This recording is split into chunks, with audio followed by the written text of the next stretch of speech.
Magandang hapon po sa inyong lahat. Ngayon po ay Miyerkules, January 14, 2026.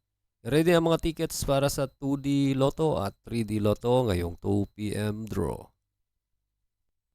Kung bago ka pa lang sa aking channel, pwede kang mag-like, share, at subscribe para updated kayo sa mga PCSO lottery results araw-araw. Ito po ang maswerteng numerong lumabas para sa 2D Lotto ngayong 2 p.m. draw. 25 and 28 in exact order.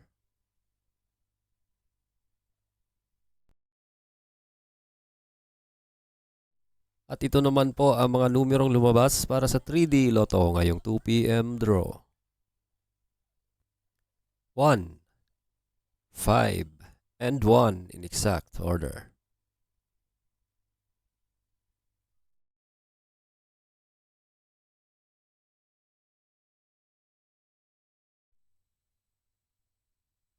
Congratulations po sa lahat ng nanalo.